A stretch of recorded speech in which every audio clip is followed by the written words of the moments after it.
মেসিময় একটা সকাল, দারুণ, অসাধারণ, যত বিশেষণ দেন না কেন মনে হবে যে কম। এত সুন্দর একটা ফুটবল আজকে লিওনেল মেসি উপহার দিয়েছেন। সেই যাই হোক, এগুলো এখন পুরনো কথাবার্তা। মেসির একটা আর্টিকেল পড়ছিলাম আমি আসলে আজকে, যখন ম্যাচটা শেষ হয় তখন তিনি কথা বলেছিলেন গণমাধ্যমের সঙ্গে। তিনি সেখানে বলেছেন যে টেনিস তারকা রাফায়েল নাদাল, তার মধ্যে তিনি তার প্রতিচ্ছবি খুঁজে পান। লিওনেল মেসি এক সময়ে বার্সেলোনায় ছিলেন, এবং স্প্যানিশ টেনিস তারকা রাফায়েল নাদাল, তার কথা বলতেই হয়।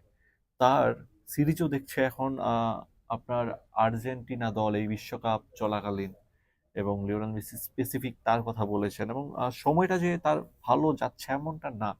হ্যাটট্রিক করেছেন, মাঠের খেলায় তিনি দারুণ।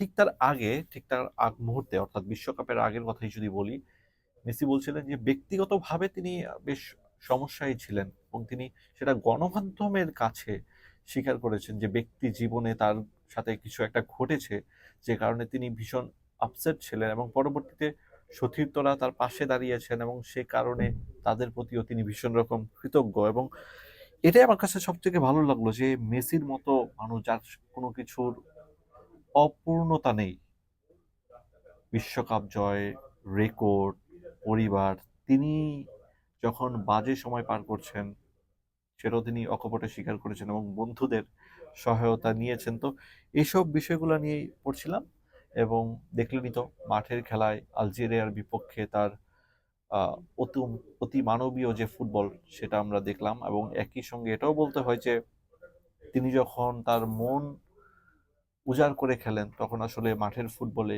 কি হতে পারে, এইসব বিষয় নিয়ে আজকে বেশ আলোচনা হয়েছে। এবং আরেকটা বিষয় ছিল, যেহেতু তিনি রেকর্ড গোলদাতা, ক্লোজার পাশে নিজের ভাগটা বসালেন, সেক্ষেত্রে তিনি বলছিলেন যে এই রেকর্ড নিয়ে তার খুব একটা উচ্ছ্বাস নেই। এবং অন্য যে কারো যেটা হয় যে একটা রেকর্ড করলে খুবই খুশি, উজ্জীবিত থাকেন, মেসি সেখানে একদম সরাসরি বলেছেন যে তিনি বাড়তি কোনো উচ্ছ্বাস প্রকাশ করতে চান না, এবং তার ভেতর এটা নিয়ে কোনো আসলে ভালো লাগা যে বেশ কাজ করে এমনটা না, সম্মানের সেটা তিনি মেনে নিয়েছেন। ব্রাজিলের রোনালদোর কথা বলেছেন, তিনি বলেছেন যে রোনালদো একসময় প্রথমে ছিলেন, এখন প্রথমে নেই। গতকাল রাতেও এমবাপ্পে 2টা গোল করেছেন। তো এইসব কারণে পরিসংখ্যান নিয়ে তিনি খুব একটা মাথা ব্যথা করেন না, তিনি তার খেলাটায় মনোযোগী হতে চান। এটাই আসলে আর্জেন্টিনা দলের জন্য স্পিরিট, যে পরিসংখ্যান কি হয়, মেসি কতগুলো গোল করেন, সেটা নিয়ে তিনি ভাবেন না। তিনি টিমটাকে একসঙ্গে রাখতে চান, এবং সেটা ধরে রেখেই এই বিশ্বকাপ যে অভিযান, সেটা তারা সফল করতে চায়।